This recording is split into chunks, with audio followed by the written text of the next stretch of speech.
భర్త సంపాదన అంతంత మాత్రం, ఇల్లు గడవడం కనా కష్టం. ఇలాంటి పరిస్థితుల్లో మధ్యతరగతి కుటుంబాల మహిళలకు సంపాదన మార్గాలు లభిస్తే అంతకంటే కావాల్సింది ఏముంటుంది?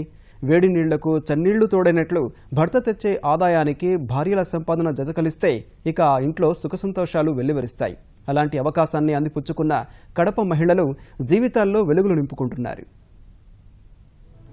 కడప శివారులోని చిన్న ముసల్రెడ్డి పల్లెలోని వీరందరూ పేద మధ్యతరగతి కుటుంబీకులే.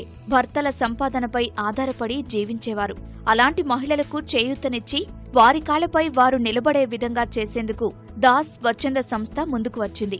నాబార్డు సంస్థ ఆర్థిక సహాయంతో వీరికి చేతి వృత్తుల్లో శిక్షణ ఇప్పిస్తోంది. డ్వాక్రా సంఘాల్లో సభ్యులైన 30 నుంచి 40 మంది మహిళలను ఎంపిక చేసి వారికి దిండ్లు తయారీలో శిక్షణ ఇస్తున్నారు. వీరంతా స్వయం సమృద్ధిని సాధించే దిశగా అడుగులు వేస్తున్నారు.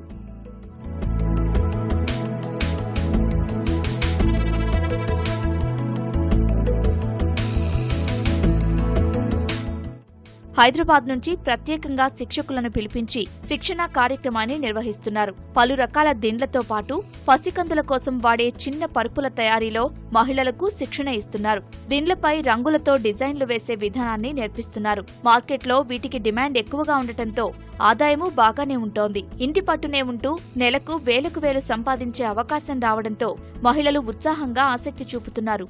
మా హస్బెండ్ వచ్చి డ్రైవరు. అతను సంపాదించే సంపాదనే కాకుండా మేము కూడా సంపాదించి మేము కూడా కొద్దిగా అతనికి తోడుగా నిలబడాలనుకుంటున్నాము. ఆల్రెడీ మేము డ్వాక్రా మహిళలమే. దాసన్ వచ్చి మాకు ఇంకా కొంచెం ముందడుగా ఉంటానని తోడ్పడి మాకు ఉచిత శిక్షణ ఇప్పిస్తా ఉన్నాడు. 10 మందికి ఉపాధి కల్పించుకొని మేము ఇంట్లోనే ఉండకోకుండా నేర్చుకొని మా సంపాదన అంటూ కూడా ఉండాలని కోరుకుంటున్నాను. మా భర్త వచ్చి మిల్లులో పనిచేస్తారు. ఆయన సంపాదన సరిపోదు కాబట్టి కొద్దిగా మేము కూడా చేయూతగా ఉంటుంది. ఇద్దరు సంపాదించుకుంటాం. చాలా ప్రయోజనం ఉందండి. మేము ఖాళీగా ఉండేది ఏం చేసేది లేదు. ఇంట్లో టైలరింగ్ నేర్చుకున్నాము. అలాగని అది ఒకటే సరిపోదు కదా. అలాగే దివానా సెట్ కూడా ఉపయోగపడితే భవిష్యత్తులో మాకు ఉపయోగపడుతుంది కదా. అలాగే కటన్స్, డోర్ కటన్స్, మ్యాట్లు, ఇంకా రకరకాల ఐటమ్స్ మాకు నేర్పియాలని మేము కోరుకుంటున్నాము. లోన్లు ఇప్పిస్తే దీనికి తోడు ఇంకా మేము చాలా బాగుపడతాము. ఈ మహిళలతో యూనిట్ ని స్టార్ట్ చేయాలనుకుంటున్నాము. బ్యాంకి సహకారంతో మాకు ఏదన్నా లోన్లు ఇస్తే ఈ యూనిట్ ని ఇలాగే కొనసాగించి మేము తయారు చేసి 3000లోనే మేము తయారు చేసి మార్కెట్లోకి ఇవ్వాలనుకుంటున్నాము. శిక్షణ అనంతరం మహిళలకు బ్యాంకు నుంచి రుణాలు ఇప్పించి వారి కాళ్లపై వారు నిలబడే విధంగా కృషి చేస్తామని నిర్వాహకులు చెబుతున్నారు. వీళ్ళకి లాభం ఉంటుంది. లేడీస్ చేసుకుంటే పని ఇది. దీంట్లో వీళ్ళకంటే మార్కెట్ కన్నా తక్కువ చేసుకోవచ్చు. మనం మామూలుగా మనం బయట కొంటే 150 రూపీస్ అట్లా ఉంటుంది. వీళ్ళు తయారు చేసుకుని 70 రూపాయలుగా తయారవుతుంది. మళ్ళీ వీళ్ళు హోల్సేల్ మార్కెట్ 100 రూపాయల దాకా అమ్ముకోవచ్చు. వీళ్ళు అంటే 30 రూపాయలు వీళ్ళకి లాభం వస్తుంది ఒక పరుపుకు.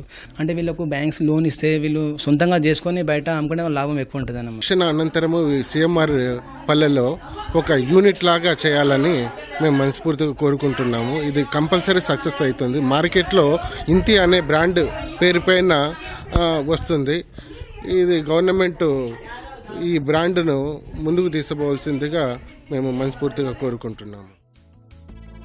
ఇలాంటి ఉచిత శిక్షణా కేంద్రాలు మరిన్ని చోట్ల ఏర్పాటు చేసి మహిళలకు ఆదాయ మార్గాలు మరింతగా కల్పించాలని స్థానికులు కోరుతున్నారు.